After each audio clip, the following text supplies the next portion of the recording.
Everybody for being here this morning.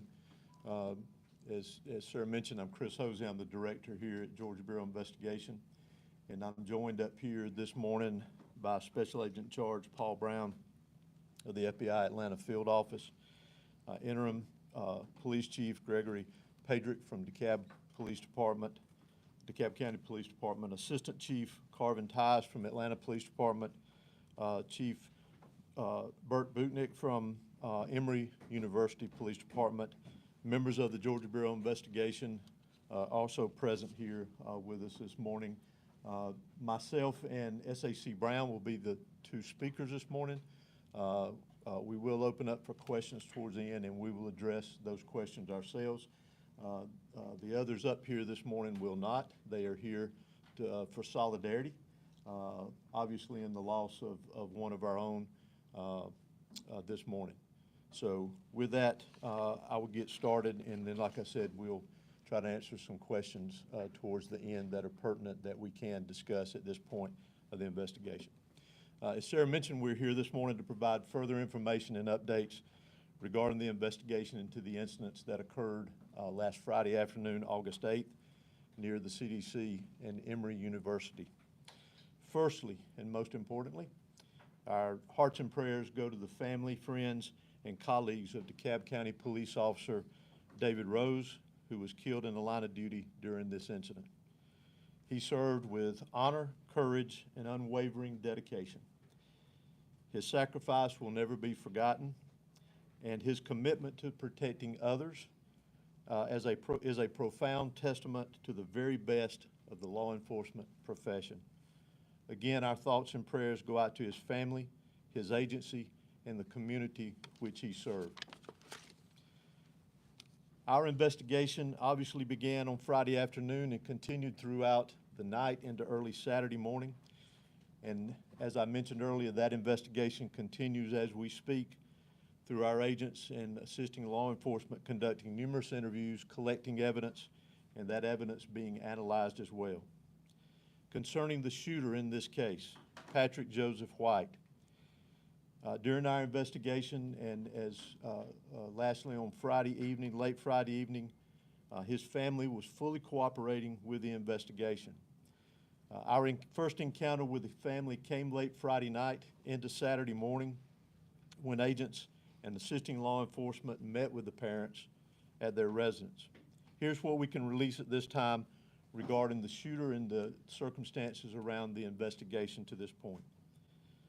The shooter had no known criminal history.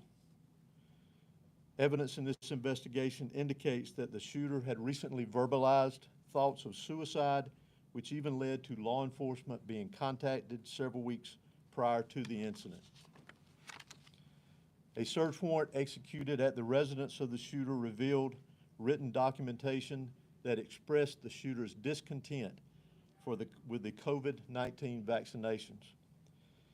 These documents are currently being examined by GBI certified profilers, and they are being shared, have been shared, and will continue to be shared with the FBI Atlanta Field Office. Preliminary information from DeKalb County Medical Examiner's Office indicates that Officer David Rose's injuries were caused by one of the shooter's weapons. The shooter died from a self-inflicted gunshot wound. Further forensic testing of the firearms evidence will be conducted by the GBI Crime Lab. Additionally, over 500 shell casings have been recovered from the crime scene area. A total of 5 firearms, along with other evidence, has been recovered from the scene and will be submitted for further forensic testing. Close to 200 rounds impacted 6 of the CDC buildings. Electronic items seized in the case are undergoing digital forensic examination, and agents have and are continuing to conduct numerous interviews, review video evidence as well that was recovered.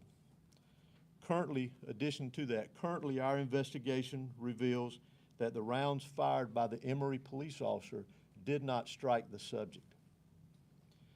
The complexity of this investigation requires a great deal of collaboration, which started Friday night and continues to this day, along with information sharing between local, state, and federal law enforcement agencies, many of which are represented here today.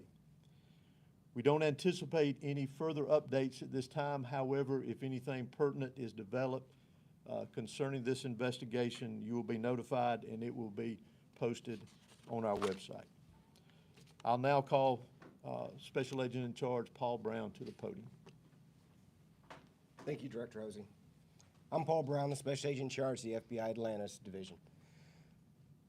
Thank you for being here with us today. First, I want to recognize Officer Rose, who responded, one of the first on the scene, and died a hero protecting his community. Our thoughts and prayers go out to Officer Rose's family, friends, and colleagues. So the FBI responded along with our partners Friday night. And as Director Hosey said, with nearly 500 rounds fired and nearly 200 rounds striking facilities on the CDC campus, that's been a focus of ours to process that scene. So late into Friday night, members of the FBI SWAT, along with special agents, went through room by room, clearing the facilities on the CDC campus to make sure no one was struck, there was no victims on that campus with that many rounds being fired onto the campus. I'm glad to say that everyone was safely evacuated, to include all the children in the daycare, and they were reunified with their families. We then worked with the Atlanta Police Department evidence technicians, the FBI's evidence response team, to document the shots into the facility and continue to assist the investigation. I've made every resource available within the FBI to Director Hosey, the GBI, and our partners to assist this investigation. We'll continue to do so. Thank you.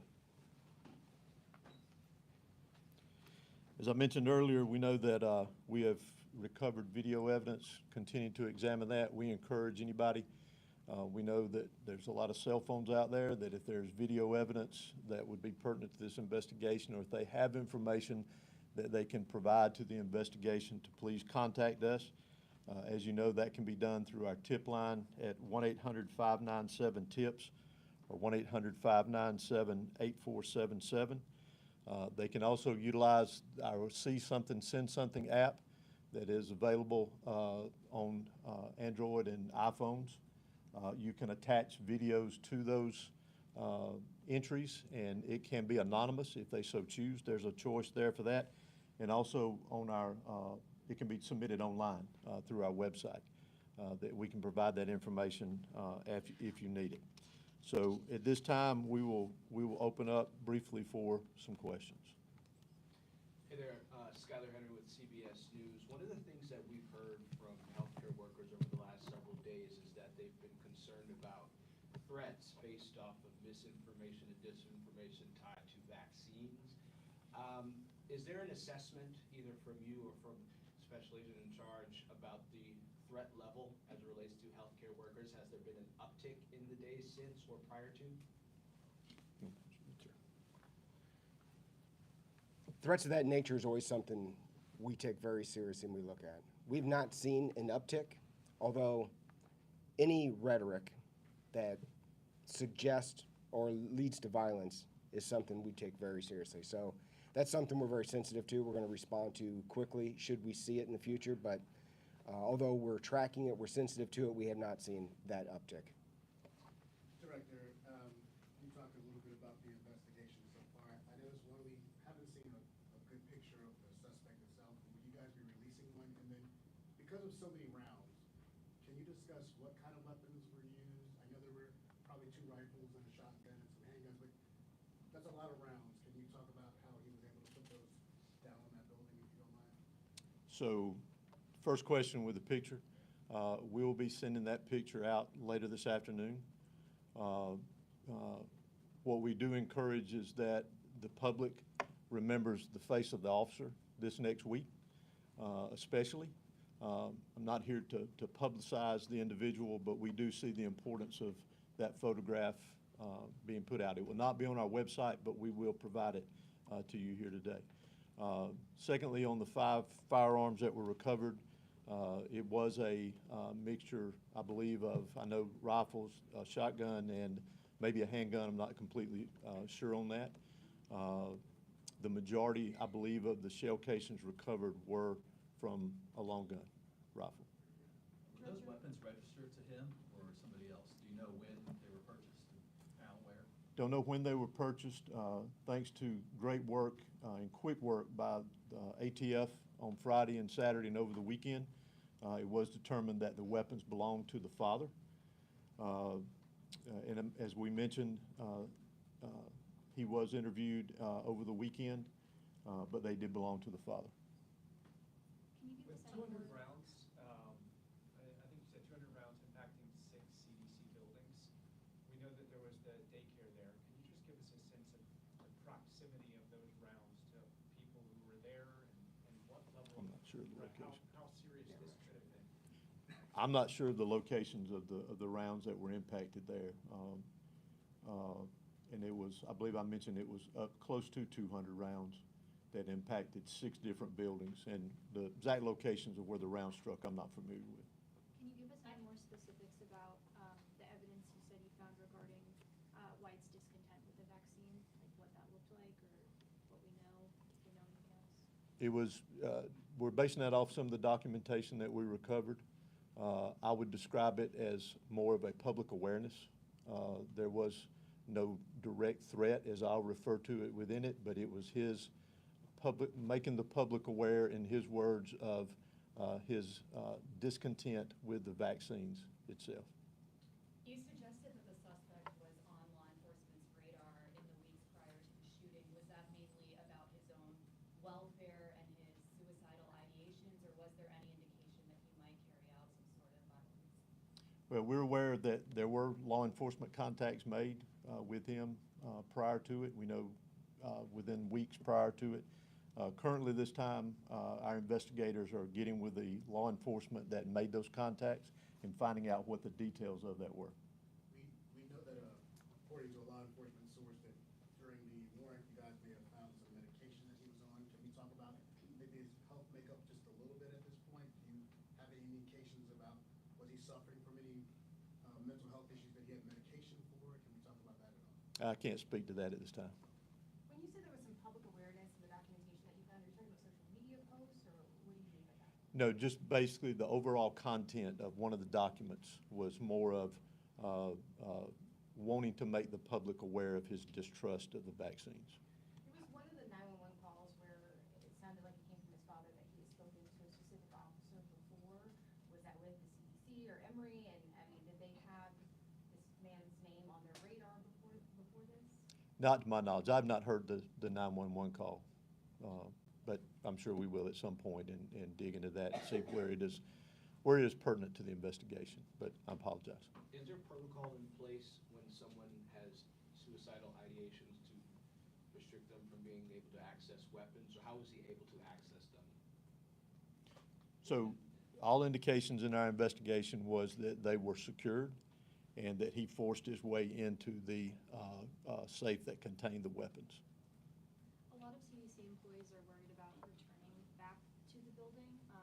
They're working from home mostly this week, but are there any plans to work with them to up security in the area, or has there been a conversation about what that looks like moving forward? Well, Paul may have more to add to that, but I know at our level, we are in communication with CDC security, providing them any information that they need concerning now and in the present for security purposes, and we'll continue to do that with them. Anything to add to that, Paul? That's right. And we'll work with them on doing a threat assessment to their facility. And certainly, if we become aware of any threats to their personnel or their campus, we'd make them aware of that and take steps to protect them. I know a couple CDC employees asked maybe would there be physical changes to the outside of the building. I don't know if you would even have that in your purview, but could you talk about whether or not there would be any physical changes to maybe either the guard shack or the building that faces the street like this one does? I wouldn't be in a position to answer that for the CDC. They're going through an assessment process now, so that's really a decision based on the results of that assessment. If they come to the conclusion that's necessary, then they take those steps. Can you talk about his arrival to the guard shack and what, if anything, was said and how they turned him away? I'm not familiar with the exact path taken that day. the majority of the crime scene that we examined was specifically in the intersection around the CVS pharmacy. What about Officer Rose's arrival on scene? Did he have the chance to even get out of the car, or was he ambushed as soon as he arrived? I'm not going to go into the details of that at this time. It's enough to know that Officer Rose was doing his job and encountered gunfire, and unfortunately, he passed as a result of that. I apologize. When he said that there were documents, or he said he wanted to make it public with PDF vaccines, or what do you mean by document? Is there a letter or a memo, or he said it wasn't social media? It was a writing. Okay. Yeah. If the weapons were secure in a safe, did he have a key to the safe? Did he No. get a key? Did he break in? How did he get it? He broke into it. Can you clarify where he was shooting from, the suspected gunman, in terms of the CVS? How high up and? Again, the majority of the crime scene that we examined was in that intersection close to the corner by CBS. One more question. Was he firing anywhere else besides the CDC building, from your knowledge? Was he firing at anywhere else in the area inside CVS? Besides, I'm sorry. Was he firing anywhere else besides exactly at those CDC buildings? Were there shots inside the CVS? Could you explain that? All I can tell you there is the majority of the rounds in that direction we know struck the buildings. And past that, I'm not sure. Thank you for being here today. This concludes our news conference. Thank you. Thank you.